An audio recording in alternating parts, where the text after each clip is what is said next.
दोस्तों नमस्कार, मैं राजीव सचदेवा। आज मैं जिस टी पॉइंट के ऊपर खड़ा हूं, मेरे लेफ्ट हैंड की तरफ थापली को रोड जाता है, मेरे राइट हैंड को जो सड़क जा रही है ये बरूण को जाती है। बरूण एक आखिरी गांव है हरियाणा का, उसके बाद हिमाचल की कनेक्टिविटी जड़ी है। आज आपको मैं सड़क पे ले जाऊंगा, हालात दिखाऊंगा, देख के खुद को शर्म आती है, क्योंकि यहां से जो टी पॉइंट से नीचे थापली को सड़क जा रही है, ये तो बनाई गई प्रधानमंत्री ग्राम सड़क योजना के तहत। साहब इस सड़क को बनाया आपने, बहुत अच्छी बात है। इस सड़क को क्यों नहीं बनाया? क्योंकि जो नीचे से सड़क आ रही है वो सड़क आ रही है बेसिकली पिंजौर से। उस सड़क को भी बनाया गया ठेकेदार के द्वारा, एक पीडब्ल्यूडी ने बनाया, 4.5-5 करोड़ रुपए का काम था वो, उसको भी बनाया। हालात उस सड़क की भी बदतर है। आज मैं यहां से आपको बनूर वाली सड़क पे लेके जाऊंगा और लोगों से बात कराऊंगा। आइए।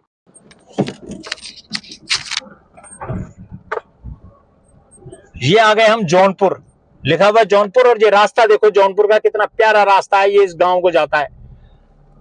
अब सरकार की नालायकी तो हम कहेंगे नहीं, ये नालायकी सिर्फ अधिकारियों की है। दोस्तों जांच इस बात पे होनी चाहिए। अभी मैंने आपको नीचे की सड़क दिखाई थी जो प्रधानमंत्री योजना के तहत, वो थापली वाले जो टी पॉइंट पे खड़े थे वहां दिखाई। फिर मैं लेके आया हूं ये बरूण करके गांव है। ये लास्ट स्टैंड है हिमाचल का, हरियाणा का, और वहां से स्टार्टिंग है हिमाचल की। हमने धामसू रिकॉर्ड किया, लास्ट स्टैंड था, डखरोक लास्ट स्टैंड था, और आज हम बरूण पे आए। आपको ये सड़क दिखा रहे हैं, कितनी बेहतरीन सड़क है। मैं पहले कट ला के दिखाता रहा आपको बीच में 2 बार का, आपने देखा होगा अभी 2 सेकंड की या 5 सेकंड की वीडियो। कितनी बेहतरीन सड़क है ये। प्रधानमंत्री कहते हैं हमारे कि हर गांव के अंदर मैं सड़क दूंगा, कनेक्टिविटी दूंगा। ये कनेक्टिविटी है। किसी राजनीतिक दल से हमारा कोई शिकवा नहीं है, ना मेरा शिकवा है ना इन लोगों का शिकवा है। क्योंकि अगर मैंने उस दिन प्रदीप चौधरी जी के से 5 साल का हिसाब मांगा था तो लोगों ने मेरे चैनल के लिए ना मालूम क्या क्या लिखा है। मुझे कोई दिक्कत नहीं है, सभी लोगों को अधिकार है, व्हाट्सएप यूनिवर्सिटी के पढ़े हुए लोग हैं, ये सब कुछ कर सकते हैं। ये है लोकल ग्राउंड। उन व्हाट्सएप यूनिवर्सिटी के लोगों को मैं कहता हूं कि यहां आओ और यहां आके देखो कि ये लोग कैसे रह रहे हैं, कैसे सरवाइव कर रहे हैं अपने जीवन के लिए।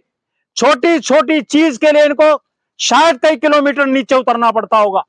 मेरे साथ सरपंच साहब भी है, ये यंग बच्चा भी है, यंग जनरेशन, पुरानी जनरेशन, सब हैं ये लोग, जिन्होंने अपना जीवन देख लिया और जिन्होंने अभी अपना जीवन देखना है।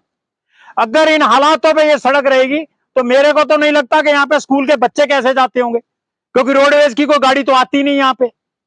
हेल्थ फैसिलिटी जीरो, मोर नहीं जाना पड़ता है, शायद यहाँ से 15 से 20 किलोमीटर होगा, या फिर ये पिंजौर जाएंगे वो भी 20-25 किलोमीटर होगा।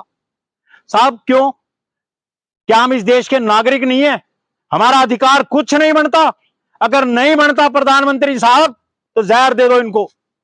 खुले खड़े हैं ये लोग, पढ़े लिखे लोग हैं, सभ्य समाज के लोग हैं, जमींदार लोग हैं, कमा के खा रहे हैं। जब इनके बच्चे इस रोड से स्कूल जाते होंगे तो इनकी आत्मा पे क्या बीतती होगी। डीसी साहब आप करते हैं नहीं करते मुझे उससे मतलब नहीं है, लेकिन आपके नालायक हैं वो अधिकारी जो कभी नहीं आते। डखरोक का बस एक्सीडेंट हुआ, मैंने उस बच्ची को कवर किया, 1 रुपया सरकार ने नहीं दिया। नालायक है ये सरकार और नालायक है अधिकारी। सरकार पैसा देती है, ये अधिकारी तेरे काम चोर है। सैनी साहब बड़ी खुली खुली बात। और जिस जगह मैं ये खड़ा हूं ये कालका डिवीजन के अंदर आती है सड़क, पीडब्ल्यूडी के अंदर। जेई का मैं नाम नहीं लूंगा, जिम्मेवारी तय नहीं होती। क्यों? क्योंकि यहां पर बचेगा क्या? इधर का डंगा तोड़, इधर का लगवा। वो 18.5 करोड़ रुपए की सड़क तेरे उस एसडीओ ने बनवा दी, कादियान ने। क्या लिया? बोला जी मैं इस पर राफेल उतारूंगा। शर्म आनी चाहिए। और तुमने उसको एक अच्छी रिटायरमेंट भी दी, तो बड़े तरीके से दी, जबकि उसके ऊपर तो इंक्वायरी लगती थी। ये उसका एरिया पड़ता है। क्या वो कभी अपने एरिया में आया? शायद नहीं आया होगा। मेरे साथ ये सरपंच साहब खड़े हैं। मेरा बहुत लंबा भाषण हो गया और मैं ऐसे भाषण रोज देता हूं सरकार को, लेकिन सरकार के अधिकारियों में कान पे जू नहीं दिखती। शर्म आनी चाहिए शायद इन अधिकारियों को। और ये सरपंच है बरूण गांव का, आखिरी गांव हरियाणा का, उसके बाद हिमाचल, ऐसा कुछ है सर? हाँ जी, ऐसा ही है बिल्कुल। सर। अब आप एक बताओ, ये व्यक्ति अपनी आगे आने वाली जनरेशन के लिए कैसी सड़कें छोड़ के जाएगा? क्या कहेंगे लोग कि तेरे को 5 साल के लिए सरपंच हमने इसलिए बनाया। सरपंच साहब सड़क कब बनी थी? बच्चे तू इधर आ गया, तू यंग जनरेशन है, बहुत फर्क है तुम्हारा, क्योंकि ये और मैं बराबर के, हम लोग जाते हुए तू आता हुआ। बच्चे तेरे सामने कभी सड़क बनी है? सर मेरे सामने 2016 में लास्ट टाइम बनी थी। अच्छा जी। उसके बाद मुझे तो नहीं लगता कि यहाँ पे कुछ काम हुआ होगा। कभी नहीं लगता? नहीं। सरपंच साहब ये बच्चा सही कह रहा है? हाँ जी, हाँ जी, सही बोल रहे हैं। सही बोल रहा है? सही बोल रहे हैं। मैंने जैसे अभी बताया गया मेरे को कि हेल्थ सेंटर कुछ नहीं है, या मोरनी जाना पड़ता है, या पिंजोर, हाँ जी, या सेक्टर 6 पंचकुला। हाँ जी। इन हालातों में अगर रात बेरात कोई कैजुअलिटी हो जाती है, कोई दुर्घटना हो जाती है, या कोई लेडी प्रेग्नेंट होती है, आप कैसे लेके जाते हो उस बच्ची को, या उस पेशेंट को, या उस जो एक्सीडेंट हो जाए उस बंदे को?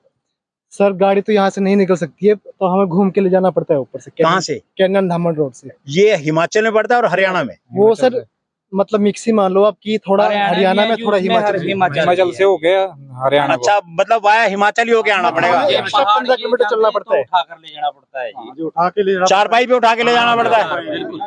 बहुत शर्म की बात है ये सरकार के लिए, तो बहुत ज्यादा। ठीक है, लोग मुझे कहते हैं कि मैं सरकार के नेगेटिव चलता हूं, मैं किसी पार्टी के लिए नहीं हूं। और लोग इतने साधु हैं, साधु ही कह सकता हूं कि ये लोग खड़े हैं सिर्फ एक आस पे, एक उम्मीद पे। सोचना चाहिए सरकार को। स्कूल आपके गांव में हाँ जी, कितनी विध? 5वीं तक, 8वीं तक, 11वीं तक? एक 5वीं तक का है और अच्छा। एक +2 तक का है। प्लस टू तक का? वो +2 यहाँ से कितनी दूरी पे है? यहाँ से 2 किलोमीटर तो है ही। सरपंच साहब, मैं निवेदन करूंगा उस व्यक्ति को बोलो वहां रुक जाए 2 मिनट के लिए। रुक जी भाई, 2 मिनट के लिए रुकें सर आप। सर, अब ये जो हालात आपके दिखाए जा रहे हैं, बच्चों को कितनी तंगी होती होगी।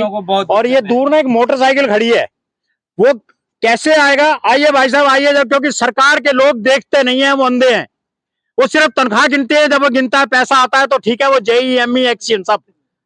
आप एक बार आओ, चल के दिखाओ यहाँ पे कैसे दिक्कतें होती हैं। वैसे तो लोगों को पता लग जाएगा। वो गाड़ी भी आ रही है एक पीछे से, अब ये देखना है यहाँ लोगों को कैसे होके चलते हैं। ये कार आ रही है, पहले ये देखो ये कैसे हालात में कार आती होगी यहाँ पे। देखना पड़ेगा सीएम साहब आपको। मेरा एक निवेदन है, चाहे वो कांग्रेस आए, चाहे वो जनता दल आए, चाहे वो भारतीय जनता पार्टी आए, चाहे कोई आए, पर यहाँ की सड़क जरूर बनाए। अभी आपने इस कार की मूवमेंट देखी कैसे आई है, और अभी अब आप देख रहे हो गाड़ियां, ये 2 व्हीलर कैसे आ रहा है। मैं किसी के खिलाफ नहीं हूं, मैं बार बार कह रहा हूं आपसे। देखो, और सर सबसे बड़ी बात यह, एक नीचे मंदिर है, ये मंदिर बड़ी आस्था का विषय है इनका, बताया जाता है मेरे को इस बारे। सरपंच साहब 1 मिनट आप आगे आए और इस मंदिर के बारे में बताया आप हमारे को, ये कितना पुराना मंदिर है? ये तो जी हमारे से भी पहले बहुत पुराना मंदिर है। ये भोलेनाथ का मंदिर है या कोई और देवता जी है? भोलेनाथ का मंदिर है जी। कभी आज तक हाँ जी, कोई एमएलए आज तक यहाँ, वैसे तो रेगुलर आते होंगे एमएलए, जितने आते होंगे। एमएलए अब हमारे से पहले बार यानी कि शक्ति रानी आई जी यहाँ। शक्ति रानी आई हाँ थी? जी, कब आई थी जी? वो आई थी जब उन्होंने यहाँ इलेक्शन लड़ा था पिछली बार? हाँ जी, 2014 में? हाँ जी जी जी जी। तो उस टाइम इस मंदिर के लिए उन्होंने 31,000 रुपए भी दान दिए थे जी, 31,000 रुपए। हाँ जी, हाँ जी। ये निवेदन है मेरा, इसको शक्ति रानी शर्मा की पब्लिसिटी ना समझा जाए। ये एक सरपंच कह रहा है, उस समय तो ये सरपंच था भी नहीं, ये शायद नहीं था, आप नहीं थे उस समय? नहीं थे। ये एक आम नागरिक की आवाज है, इसको ये बिल्कुल ना समझा जाए कि किसी व्यक्ति का या किसी पार्टी का एक प्रचार हो रहा है। साहब आप इन सभी के सरपंच है, किसी ने वोट दिया उसके भी और जिसके नहीं दिया सभी लोग आते हैं। आप स्वयं एक बात अपनी आत्मा पे हाथ रख के गइए, क्या आपको जब वो लोग आते हैं तो आपको कैसा महसूस होता है? वो बड़ी दुख की बात है जी। यहाँ मान लीजिए ये रोड हमारा रास्ता इन्होंने तो मेरे को मान लो बोलते रहते हैं, गाड़ियां ही देते हैं, और क्या करना है। जब मान लो रास्ता नहीं हम सुधार सकते हैं, और सरकार के पास हमने इसके लिए मान लो आया भी है जी, जो मान लो यहाँ मौके के हैं। पिछली बार हमने खुद भी करवाया है साफ जेसीबी के द्वारा। आपने स्वयं पैसे खर्चे? हाँ जी, हाँ जी, गांव के लोगों ने मिलके? हाँ जी, न गांव के लोग क्या पंचायत फंड से लगवाया था जी, मैंने जो भी लगवाया था मान लो उसके थ्रू हमने बच्चों के लिए आने जाने के लिए सुविधा दी। यार देखो, एक सरपंच चाहे वो सरकार के पैसे से काम करा रहा है, पंचायत के पैसे से काम करा रहा है, या मैन टू मैन प्रत्येक घर में जाके चंदा इकट्ठा कर रहा है कि सड़क बने, जेसीबी अपनी जेब से चलवाई या कैसे चलवाई? खुद लगवाई है जी अपनी जेब आपने? हाँ जी, इन्होंने निकाला रास्ता। हाँ, मैं समझ रहा हूँ, सरपंच साहब के उसके अंदर ही तहत का आप काम करते होंगे। हाँ जी, मैं मानता हूँ आपकी इस बात को, काम कराने वाले सरपंच साहब हैं। हम ये नहीं कह रहे कि आपने इंडिविजुअल किया, सरपंच साहब की अगुवाई में किया।